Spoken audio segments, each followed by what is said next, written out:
everybody. My name is Romania Black, and we're starting a new series today. So, my name is Romania Black. If you're new to my channel, I like watching anime, I like reading manga, I like seeing donghua, danmai, I love shipping, I love applying my knowledge as an English teacher, communications teacher, to what I watch and read, and I just like fangirling and shipping and having fun watching various series on this channel, and I've been doing it for about 5 years. So in that 5 years, I would say about half of that time, if not more, I have had SteinsGate recommended to me. Ever since I started watching series like Neon Genesis, Attack on Titan, Banana Fish, people have been like, have you seen SteinsGate? So it's been on the polls before, but I have a Patreon. So if you like this video, you're watching on YouTube and you're like, man, I'd like to see next week's video already, you can pop over to my Patreon. And if you get into the exclusive tier, you can see things a week earlier than everybody else on here, which is fun. But I have my polls where people vote for the shows that I watch on Patreon as well. And SteinsGate has been like second place for several polls, and it's never won, and it's been very frustrating for people on the Patreon. And so I recently had a show ended.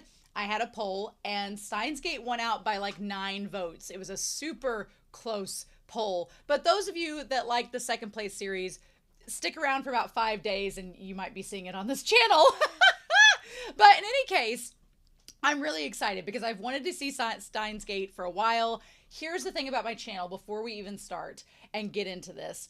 I love going into series as blind as possible. So I know nothing about this series. I know it's kind of long. That's about it. And it's a sci-fi-esque. That was the genre that was talked about. That's about it. But I know nothing else. So if you comment down below and you're going to talk about spoilers, please put like a spoiler tag and then talk about it like 5 lines down. That way I don't read it. I will have a moderator for this channel, so the moderator will make sure I don't read spoilers in the comments. But I like to reply to people's comments. That's my other thing. So I like talking to people about these shows. It's the book club English teacher enthusiast in me that loves doing it. But I'm excited to dive into this series and see what the heck it is about. And going in blind is going to be a lot of fun. So also I'm realizing as I'm pulling it up on streaming that this series is like 14 years old. So a classic. So I'm excited about that. One other thing too is that because of YouTube, because of how the website is structured, go to the link in the description and you'll see the reaction. Because I do that. I react in the link down below. Then you can come back up and we'll do a discussion of the series itself, and then we'll get to break it down, talk about it. I go back through the episode again and break down things I might not have noticed the first time, make predictions, theories, all that. And from what people have led me to believe through their enthusiasm is this series might be one that we have a lot of fun talking about. We shall see. So in any case, I want to thank you all for joining me on this journey, for joining me on SteinsGate. Before we start, I have a philanthropy tier over my Patreon, and these individuals pay me a little extra each month to support the channel, and I want to give a shout out to them. So thank you very much to Alex Cornejo, to Be Happy, to Bisa, to Dana, to Damage3245, to Danger Zone, as well as Devorin, Destiny Marie, Ichu, Eric, El Cuno, as well as Ghostly Turnip, Fisho, El Freya, Linden, Liam Polzel, Matthew Palfinier, Willie Morris, Murphew, Translucent Men, Sunspots, Shimoyama, and Daniel. Thank you all so much for your support. I greatly appreciate it. And to everybody on my Patreon and those subscribed on YouTube to my channel, all of my love. So yeah, I'm ready. I got my mic hooked up. I got a glass of tea ready to go. I'm excited to see what the heck SteinsGate is remotely about, and if we're going to learn anything about that title in this opening episode. So I hope you all are ready. This should be a fun time. We're watching the Japanese sub because I'm a sub girl. I know. But we're going to start this here in 3, 2, 1. And I'll see you all on the other side.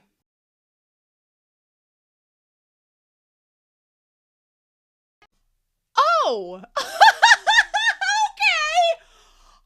Hi, this is Whiteboard-kun. Whiteboard-kun is my explainer in all things and is going to be given the biggest workout of their lives with this series.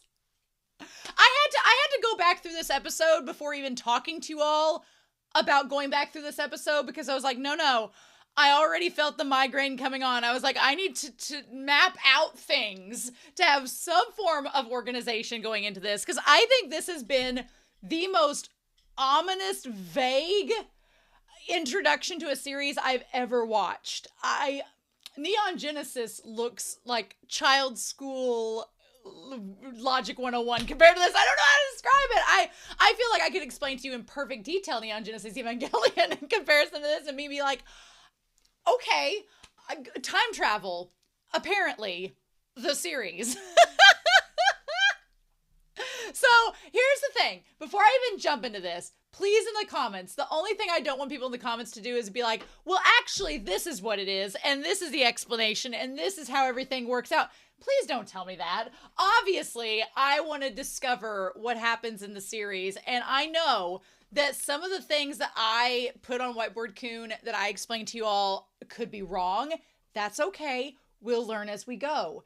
And they could be misguided. That's okay. I'm definitely one of those reactors where I may not understand it in this episode, but give me a couple episodes in the future and it may click. So I don't want to read comments where people are like, oh, well, you're close, but here's what it actually is.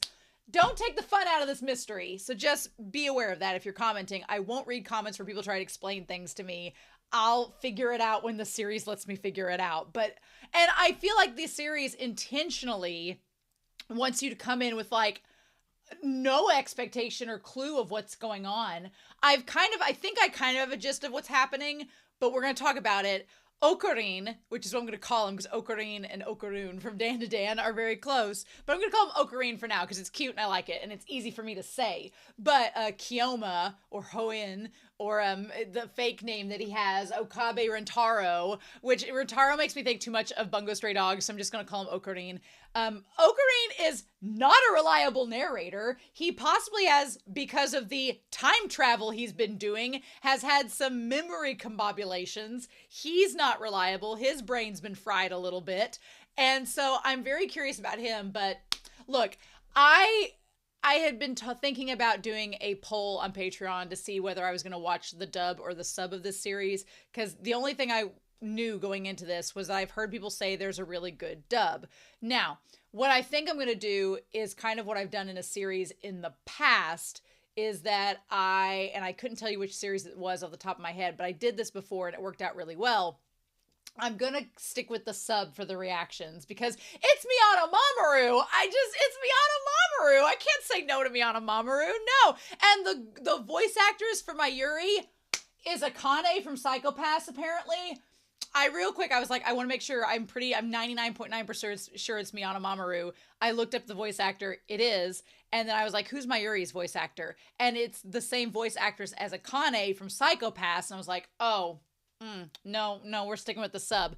But what I think I will do is watch the dub of this episode before I watch episode 2. I think I'm going to do that because I did that with the previous series and it helped. So I think that's what I'm going to do. I can't remember if it's Vinland Saga or which series I watched the dub for before. It was one where people had recommended that I see the dub. You all in the comments will probably know me better than myself. But I did watch the dub of another series like in between episodes, and it did help to like recap and do things like that. So I'm probably going to do that.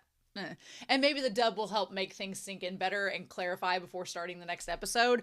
We'll cross that bridge when we get to it. But so yeah, there's a lot going on in this episode. We're going to talk about it. I did not pay much attention to the OP because I want the new characters and all that to be somewhat of a surprise, but the ED is pretty much spoiler free unless it's like a contextless spoiler. We don't really know what's going on with it. So over here, I've got this beginning. I'm going to scoot up so that it doesn't erase.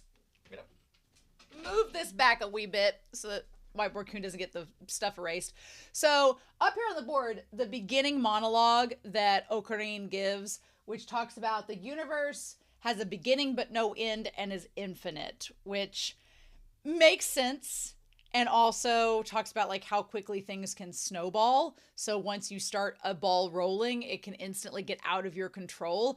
I also like that idea because I kind of believe in sort of a nonlinear history.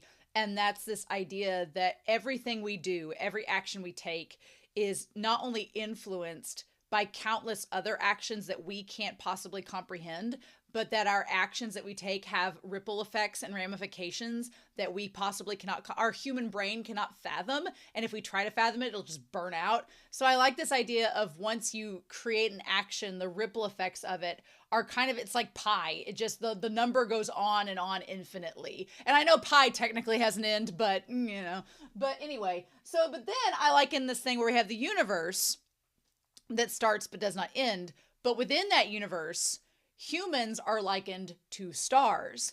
And so we have stars have a beginning, but power leads to their destruction and they are finite. Which you could argue humans are the same way. Humans are like stars. We get to a certain point and then we burn out and then just poof and then we're gone. I also think of like you have a giant red sun and then it like its power collapses into this dwarf and then it, creates a black hole and dies. So that's kind of the beginning monologue there. And then Ocarine says, in history we know the wise as the most foolish, which is a statement that you can dissect that and agree or disagree with it. But I liken what he's talking about to the idea of the myth of Icarus, where Icarus was so smart and his father and grandfather were so smart, but then he flew too close to the sun and it caused him to melt away and go into the ocean and drown. So yeah.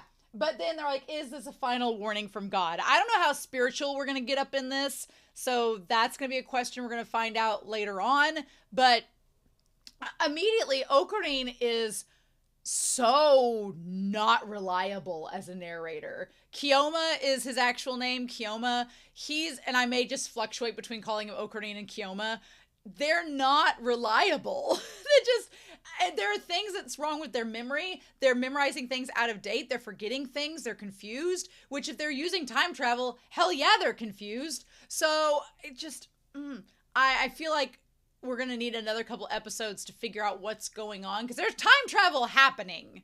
Time travel is happening, whether it was Ocarine's intent or not. Time travel, this future gadget lab has stumbled across time travel somehow. And we don't know how, but we're going to talk about it. So from the beginning, Ocarine was calling somebody. He was on the phone with someone and was talking about this speech and saying that it has something to do with the organization, right? And so there's also like a white shirt hanging. I don't know if the white shirt has any significance, if it's symbolic. I just visited an art museum a few days ago, and I think of like the famous Francisco Goya painting where it's the man in the white shirt and all the bayonets are pointed at him, and he's like a symbol of innocence and peace amidst all this destruction. Could that tie into Ocarine's character? He seems to be against this organization and wanting to cause chaos and want to be like V for Vendetta, so I don't know if that's going to be happening in this. So he gives this speech, and then he's with Mayuri, which we're going to talk about Mayuri. This came out in 2011. I don't know if I think this is anime original. I don't think this is based off of, I think they made a manga after the fact. And I only say that because I originally did a poll of anime original series and SteinsGate was one of them. So I don't think this has it's not adapted from a manga or a light novel or anything. It stands on its own and there's been adaptations since then. So I don't know. I guess this came out in 2011. Mayuri, I don't know how to read her at all. And 2011 wasn't that long ago, but it was still kind of that long ago. She makes me slightly uncomfortable to talk about as a character. She makes me slightly uncomfortable to talk about as a character. And we'll get into that. We'll get into her. I was just like, we'll get into her character. I feel like there are things I'm making assumptions about her character that I feel are very too premature. And so I hesitate to say them, but I'm going to say them later when we get into it and be like, okay, But anyway, she reaches up towards the sun and they're by themselves and he's like, let's go. And she reaches up towards the sun that's kind of fizzly and everything. But I'm like, what?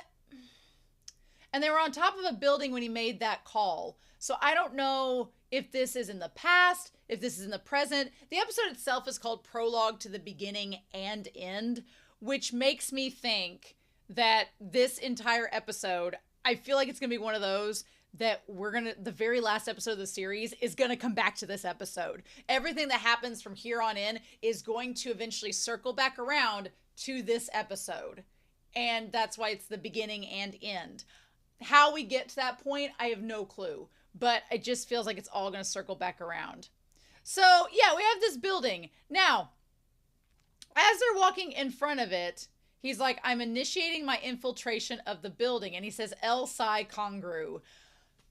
In shows like this, every little thing counts. Even things that don't seem to make sense in the moment likely will come back and have a purpose later on. So this El Psi Congru feels like it has some relevance. So I don't know. My thing is he even talking to anybody? Or because when what's her face, when Kurisu confiscates his phone, he's not talking to anybody. Is he just recording this dialogue for himself as like something to have a timestamp to look back on? I don't know. Is this going into another dimension? Is this going through SteinsGate into some other portal to another world? Who knows? But I feel like El Psi Congru. El in Spanish is the. Psi is like psychic. And Congru, I want to say kanji, but that's Chinese for like a porridge. Congru, if you're looking for congru, would that be like congruent? What does congruent mean? That means in agreement or harmony. And psi has to do with the mind. So it says it would be like the mind agrees? Is that what this El Psi Congru, the mind agrees? Is that a way of him keeping track of his own psyche, like when he transports between time zones, and a way for him to like keep track of that? I don't know, because he doesn't seem to remember a lot of it. So we'll see. But then there's the question of, this is when they were going into the building on the 28th. But this is, everything's crazy about this episode because there's like 3 timelines going on. There's like 3 timelines at least, right? So anyway, Ogren's talking about infiltrating the building. He says El Psi Congru, which we can interpret as the mind agrees. I don't know what that means. We'll find out. And then apparently not many people were at the lecture before it started. And we don't know who the hell this organization is. Ocarine is convinced there is an organization. It's like the damn Matrix. And he's convinced that there's an organization trying to infiltrate and take things over. We have no idea of knowing if that's true or not.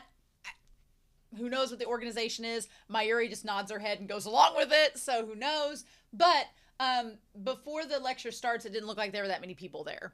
So the lecture was for Nakabuchi, who supposedly has created a time machine, even though later on Okarine's character kind of debunks it.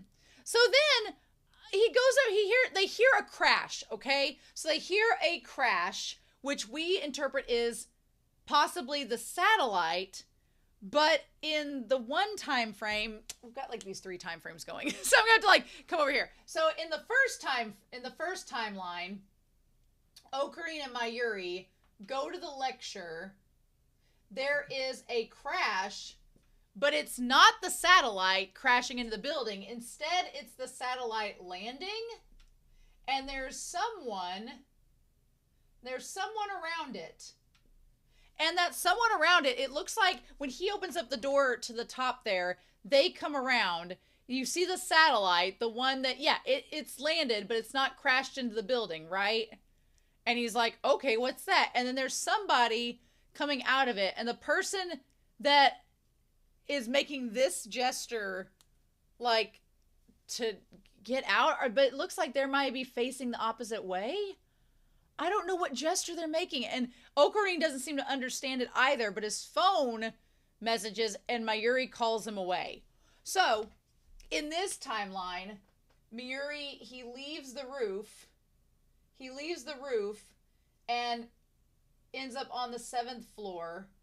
He'll end up on the 8th floor again, but then he goes back to the 7th floor. And this is the timeline where someone is stabbed. This is the timeline where someone is stabbed in this timeline, but the satellite does not crash. You tell me. You tell me what happens in this, right? And also, in this timeline, Kurisu is there at the lecture, and she possibly gets stabbed, but we're going to talk about that. So, in this, like, and then he's outside, and when he texts Daru, that's when we have all of the transmission, possibly SteinsGate, whatever that is, interact. So we're going to go back to that. But yeah. So the satellite lands in this timeline, and someone gets out of it, and then he ends up going down to the gotcha machines, and Mayuri is like, well, there aren't very many left of this series, and I'm trying to get it. And so he's looking around, and we see like this little bear, and the metal one is the one that's the rare one, the secret one. Okay, let's talk about Mayuri. Let's talk about Mayuri. Because at first I thought she was a robot. I thought this being a sci-fi series, she was going to be an android, and she was going to be like something he created because he was giving off the mad scientist vibes. So I was like, is she his creation? I don't know. No, she seems to be a person, but she's like, and Miyushi's out of 100 yen coins. So Miyushi is also what she refers to herself as, which anytime a character refers to themselves in the third person in casual conversation, it makes me kind of have pause for consideration.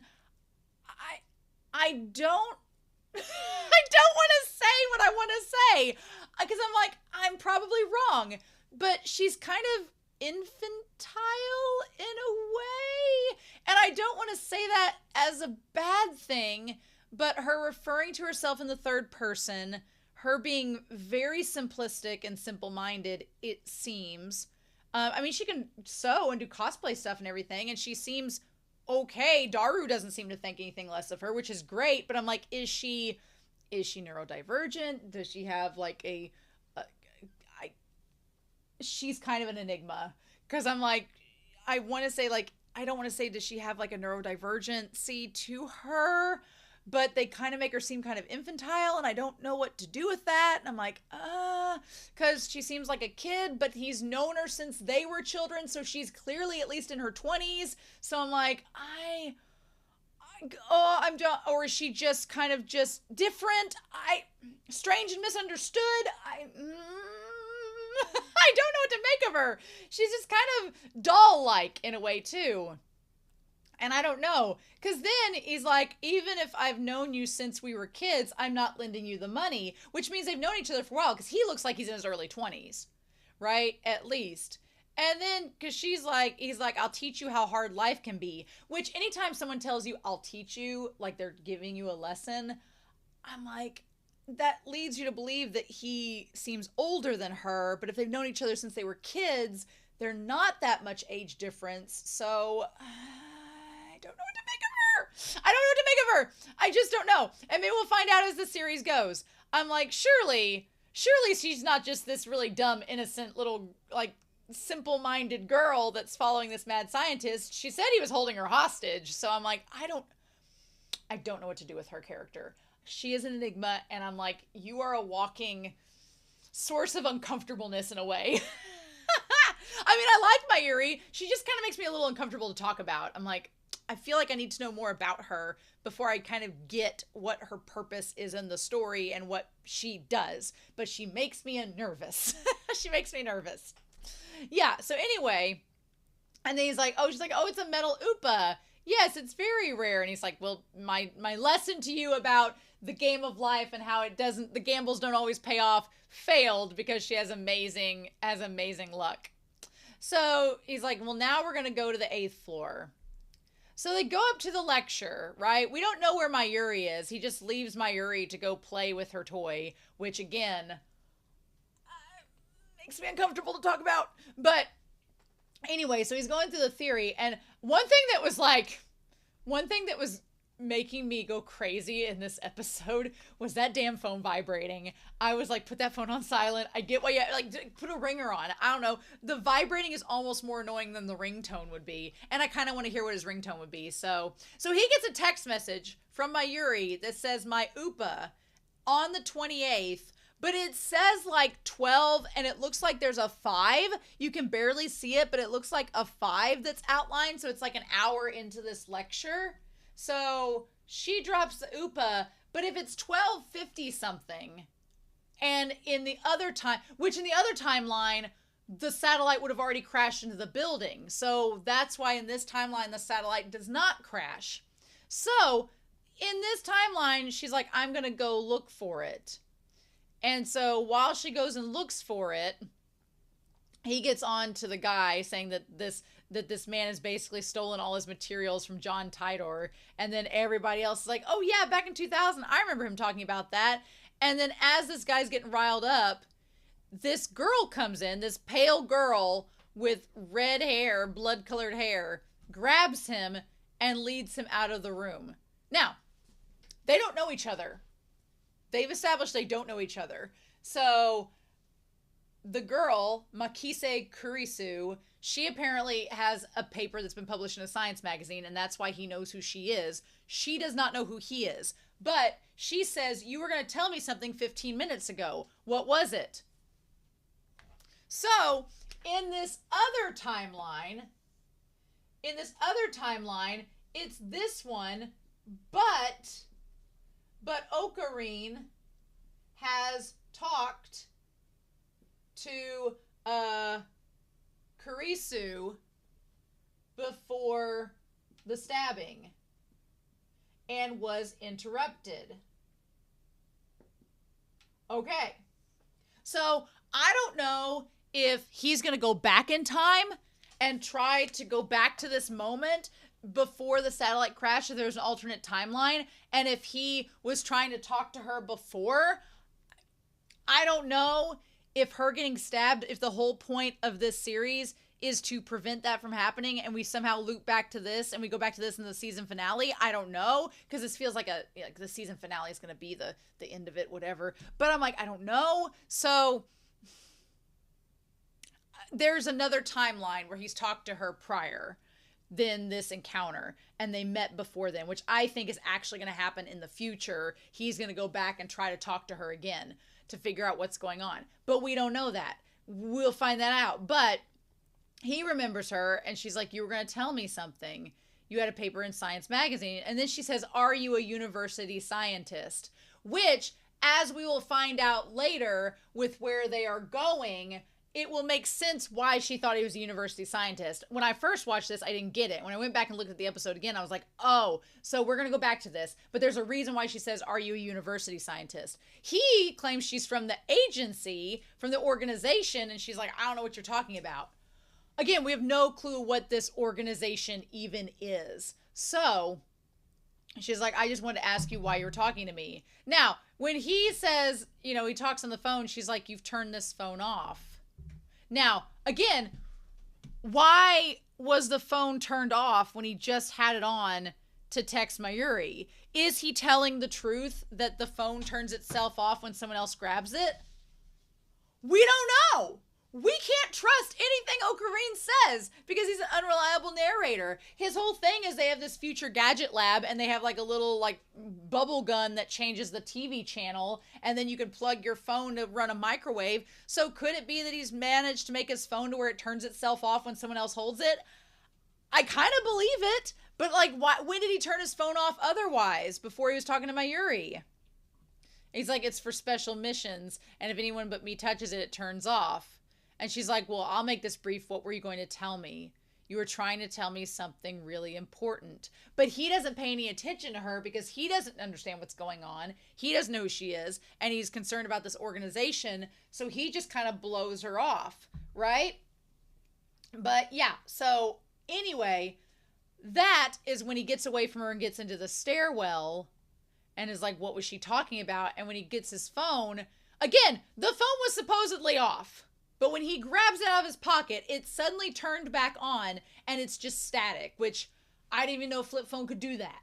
So I'm like, what? But how? But how? So that's when he starts to freak out. And then we see Mayuri, which Mayuri, again, makes me nervous. I don't know what to do with her. I don't know what to do with her at all. She's like, I was looking for my middle Upa. I put my name on it. Now, that could be something important, is if that Upa has her name on it, and she put her name on it there at the tower that supposedly is in one of these timelines, then when we go back, will the Upa have her name on it? Does she even have the Upa anymore?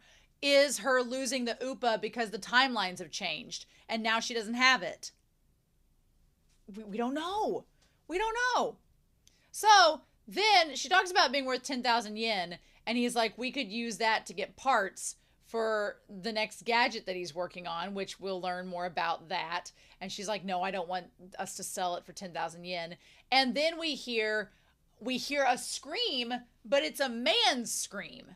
So it's not a woman screaming, it's a man. It sounds like a man being strangled or stabbed, not her. So let's put that on the table. It sounds like a man being stabbed or screamed. And then whenever he goes upstairs, now he sent Mayuri downstairs, but when he goes upstairs, he rounds the corner and sees in a puddle of blood, he sees Kurisu. Now, do we see any stab wounds on Kurisu? No, we don't. Could she have been stabbed? Well, sure. Could she be laying down face down in this puddle of blood and somebody else was stabbed? Well, yes, because it was a man's scream and not hers. So was she playing a fool for the moment and posing in the puddle of blood, but it was actually someone else's? Your guess is as good as mine. Your guess is as good as mine. But he freaks out about it. And the fact that the one thing that makes me kind of nervous is that later on, when he's outside catching his breath and everybody's like around him saying someone's been stabbed, the fact that they said someone has been stabbed and not a woman's been stabbed leads me to believe that even if she was stabbed in this timeline, if he goes back in the future and goes back to that timeline again, someone else might be stabbed, and it could be him saving her but keeping that timeline intact, because the fact that someone says someone was stabbed could be true for both her or a guy or someone else. So we'll see. We'll see. But yeah, so then Mayuri's like, what's wrong? You're pale. And he's like, I saw a dead body, like he's never seen one before. And he's like on the 8th floor. And Mayuri's just not really affected by this. She's like, oh, I'll go get you a soda to clear you up after all this. I was like, okay. So then he decides, well, she doesn't even go get the soda then. He's staying there and he decides to text Daru. And he says, trouble, looks like someone stabbed Makise Kurisu. And when he goes to hit send, that's when it activates what I'm assuming is SteinsGate. And it creates this like lone world. So I'm like, does it create a portal in time? Is it a world that's separate from, is it like a barrier? Is it something, because you think of like yokai in anime creating like a spiritual barrier where you can go in and interact. I think of Puella Magi Madoka Magica, where the villains, the antagonists, I'm not giving anything away in that series, go watch it, but they can create like barriers and things like that where characters are trapped. So is SteinsGate like a barrier where you're within this world, but it goes maybe back in time to this same world, but in a different timeline? And maybe that's how she saw him. He went back to the same place, but in a different timeline. We're getting into some crazy stuff, right? But he's freaked out in this moment. And then Mayuri just shows up and she's like, here you go, Green, here's some Dr. Pepper. And he's like, what's this? And she's like, what? She's like, the people. Why'd all the people disappear? And she's like, no, they're right here. And then he goes back to where she is. And she's like, didn't you see it? And she's like, I did not. And that's when he notices the satellite crashing into the side of the building. But here's the thing. The satellite crashing, nobody's noticing it until it happens, so it feels like a merger of timelines, right? It feels like this timeline has merged with the one of the satellite crashing. And that brings him back to reality. Ha! Ha! So someone's been stabbed, he takes Daru, it transports him to the other world, which, the message that's not on his phone at the end, I'm like, did he transport that message to the past, and him sending it at that time, did it connect to a different timeline? Is SteinsGate a way to transport into parallel universes? Possibly. Who knows? There were a lot of Kurisus in that OP, so maybe they're all just parallel universes. I don't know. We'll find out. This is going to make my brain hurt. I know that. And then we have the OP, which comes way late in this series. So we establish a future gadget lab. The future gadget lab, which is making gadgets to stop the organization, whatever they are. He's like, our staff. He's like the founder and insane mad scientist, Hoin Kioma. And she's like, oh, Kareem's cuter. And he's like, no. And then he's like the lone female member whose hobby is making cosplay outfits. And she's like, it's me, Mayushi. But they call her Mayuri. Yep. And then Hashida Itaru, which they call Daru, is lab member number 3. And so, yeah. So they have this just makeshift lab in this random room. They all seem like college roommates. We're in a multi-use building in the first alley. The goal of our lab is to create inventions which will bring chaos. And so if you understand, then tell us your secrets. So it seems kind of like a vigilante organization, because I'm like, they're not helping people, they're just causing chaos, which I'm like, in order to blackmail people. So, I don't know. And then, meanwhile, Mayuri talks about, do you think the concept of the real and unreal is a little beyond him? And she's like, well, then are your 2D girls like that too? She throws some subtle shade, and he's like, leave my waifus out of this. But if we did exist solely inside a monitor, then is there anything way that we can tell? I'm like, why are we getting all Truman Show up in this? Why are we getting Truman Show? Why? Are we flipping channels and it's like each channel is a parallel universe? Oh my God. Anyway, so Kioma talks about being this mad scientist and having this backstory. And then we find out that the satellite, now in this timeline, because we had like the channel flipped, which again, the channel flipping and it bringing us to another reality is like, is this like Truman Show? Is SteinsGate creating a set of parallel dimensions? Is this the Matrix? So we switched the channel, and in this version, in this timeline, the satellite crashed at noon that day.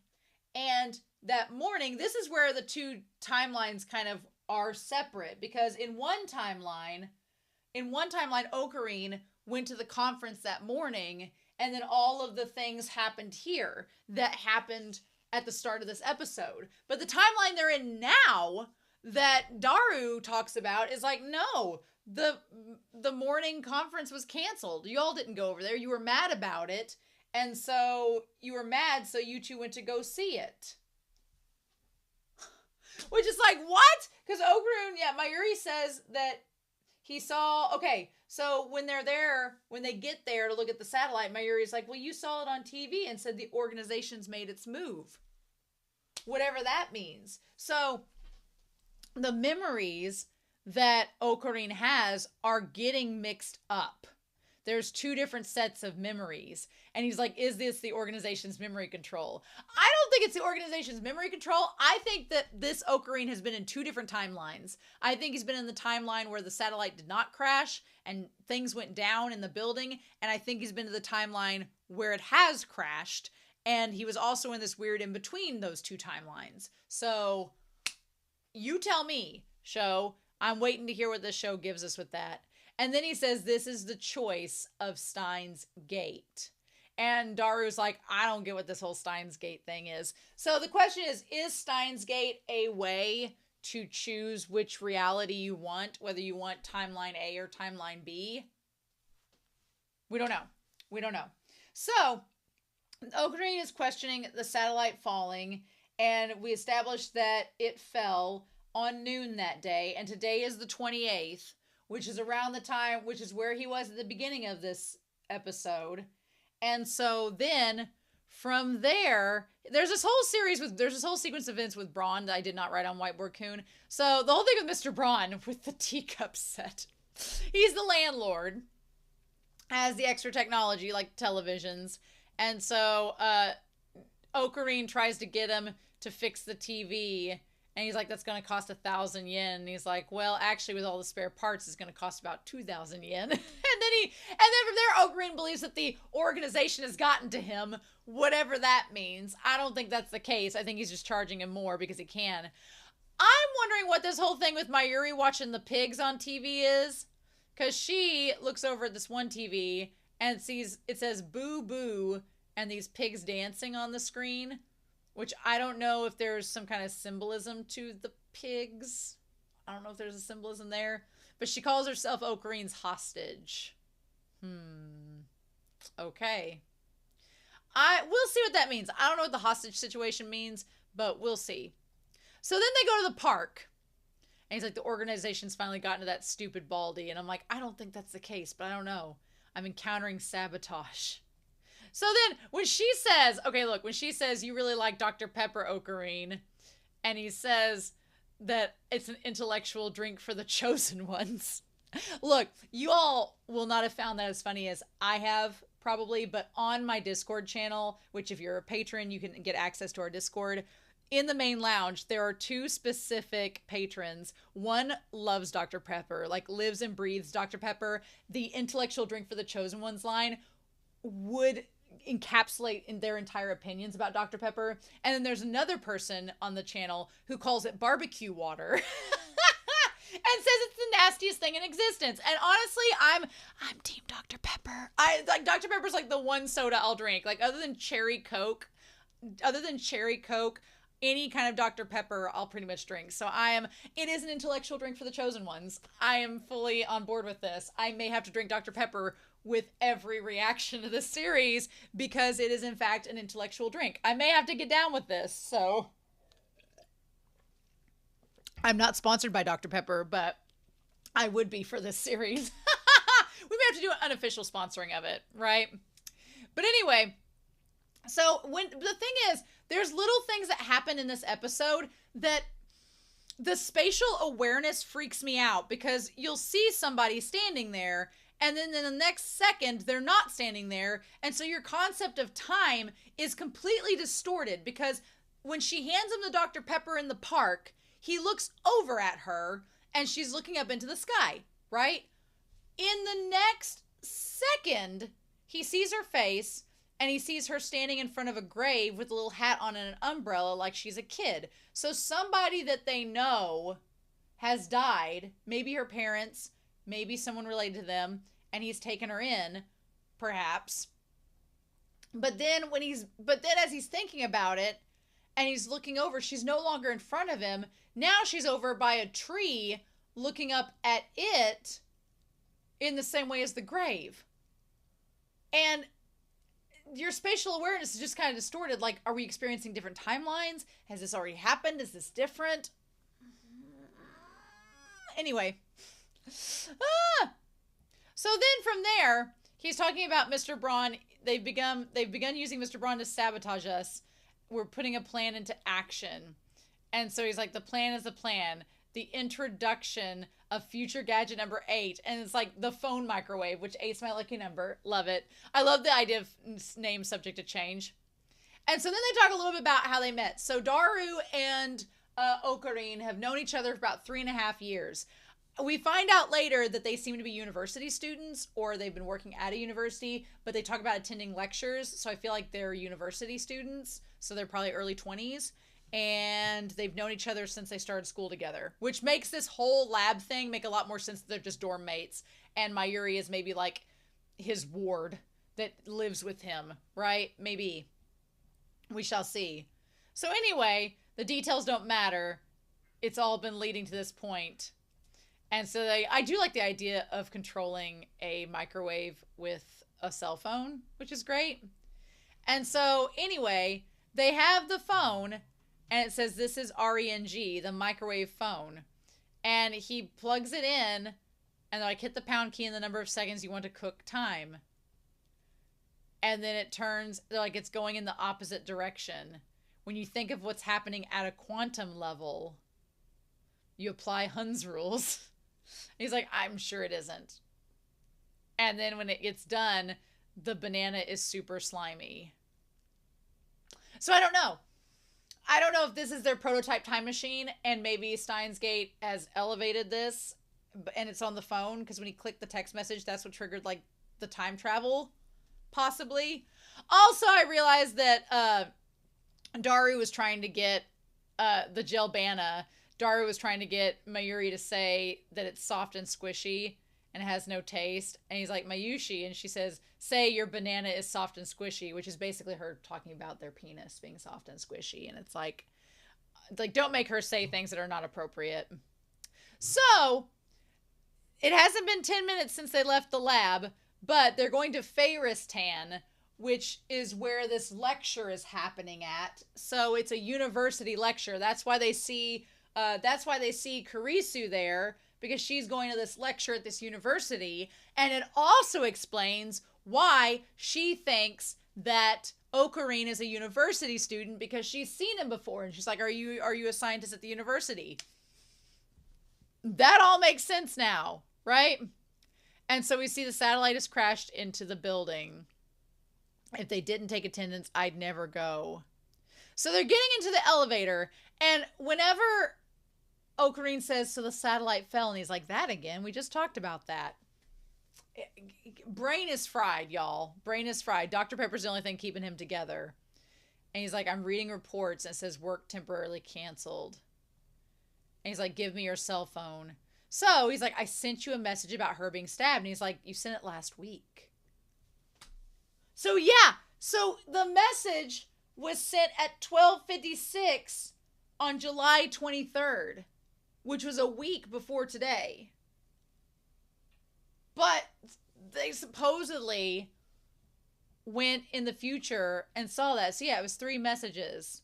It says Okabe Rentaru, no subject, sent on July 23rd. And then it says it looks like someone stabbed Makisi Kurisu. Now, it said there was no subject on that text message, but the subject in the message he said trouble. So, why was it no subject? I don't know. And he's like, well, let me check my sent folder. Now, in his sent folder, we pull up, there is a message from Mayuri that says Upa. That's at 9:23 on the 28th, which is that day. One from Daru that says, let's go, on the day before. One from Mayuri that says, look at this. And then Daru, Mayuri, don't sell it on the 23rd. Now, the 23rd saying don't sell it, the 23rd would have been the same day that they sent the message about the stabbing. But the thing that says don't sell it, is that talking about the metal uba? Did she get it that day? But that would have been a week ago. Because he was talking about selling it for 10,000 yen. She's like, oh, no, don't sell it. But that was sent the same day that they sent the text about the stabbing, but that supposedly happened a week ago. What? And then Feiris, it says prophecy song. What the hell is prophecy song? I'm assuming Feiris is the teacher maybe that they have. And then Ruka, I made snacks. I don't know who Ruka is. Yeah. And he's like, it's not here. Yeah, the message I sent isn't here. The message was sent to the past. Uh-huh. And then when he turns in, like the dramatic slow-mo turn of him towards the pillar, and there she is. There's the girl. There's Kurisu. Uh-huh. What the fudge show? What the fudge? So, I've got to get some Dr. Pepper and join you all next week. In the meantime, I believe that I'm going to watch the dub of this episode just to see, because everybody says the dub is really good. And I'm like, all right, y'all talked me into it. I'll believe you. So I'm going to check out the dub in the meantime and rewatch this episode. But what the fudge, y'all? What the fudge? So, okay. All right. In the meantime, I hope y'all, I'm excited to hear your comments down below. Please no spoilers. I know that's going to be hard because this series feels like one that every episode is going to just build on the insanity, and I'm here for it. But in the meantime, I hope y'all have a wonderful week. Please stay safe, take care, and yeah, I'll be back real soon with more of SteinsGate. Bye.